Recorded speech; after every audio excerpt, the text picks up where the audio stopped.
Israel's enemies and critics accuse the Jewish nation of being an apartheid state.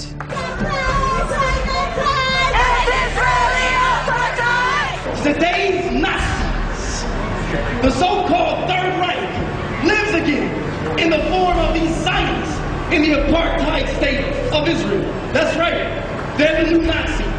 And we are here to say that Hamas, these are freedom fighters. Hamas, these are our heroes. Hamas, these are our role models.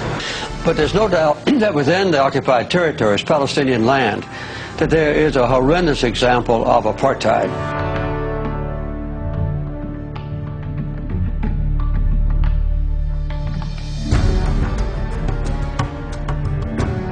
Meet Corporal Eleanor Joseph. She recently became Israel's first female Arab-Israeli paratrooper.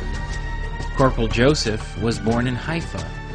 She remembers when Hezbollah terrorists fired Katyusha rockets into her mostly Arab neighborhood.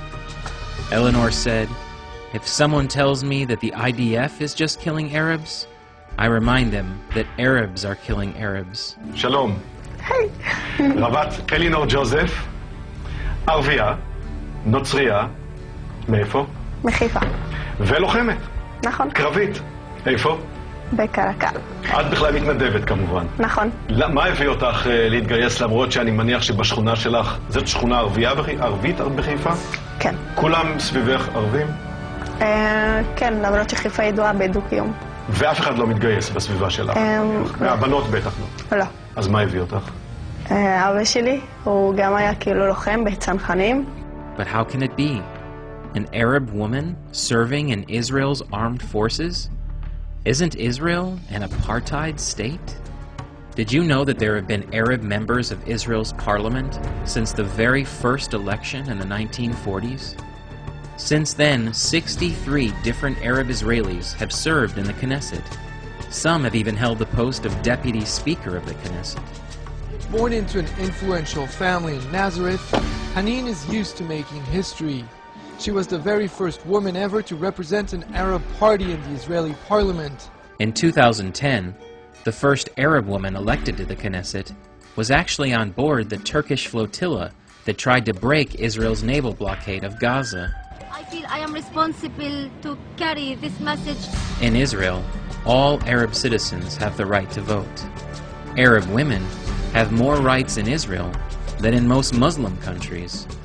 They are free to dress as they like, attend school and universities, serve in the military, run for political office, and yes, even speak out against the government they serve in.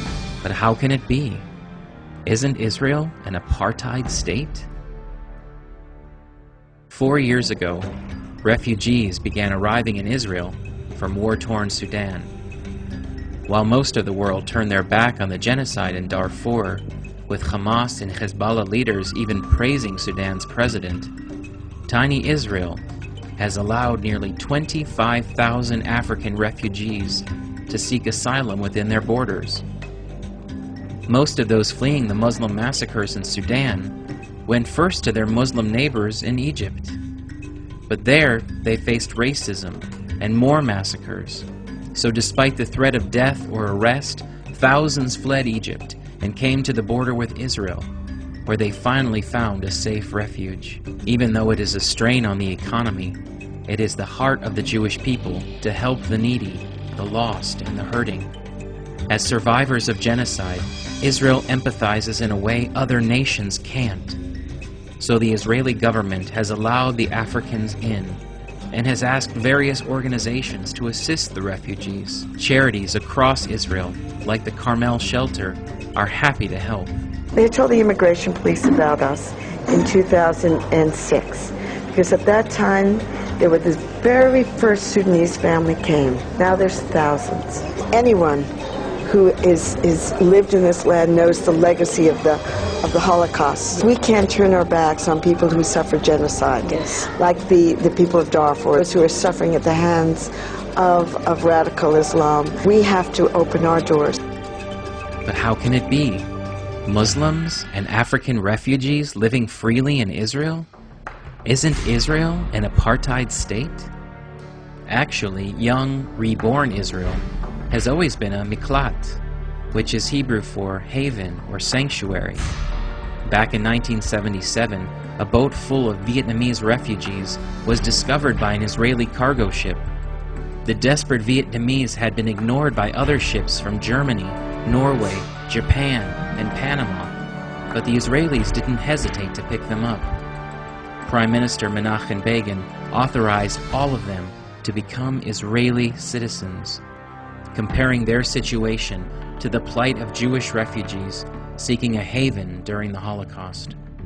Then U.S. President Jimmy Carter praised Israel for their action, saying, quote, "I was particularly impressed that the first official action of Prime Minister Begin's government was to admit into Israel 66 homeless refugees from Vietnam who had been floating around in the oceans of the world, excluded by many nations who are their neighbors, who had been picked up by an Israeli ship, and to whom he gave a home. It was an act of compassion, an act of sensitivity and recognition by him and his government about the importance for a home for people who were destitute, again typifying the historic struggle of the people of Israel." But how can this be? Isn't Israel an apartheid state?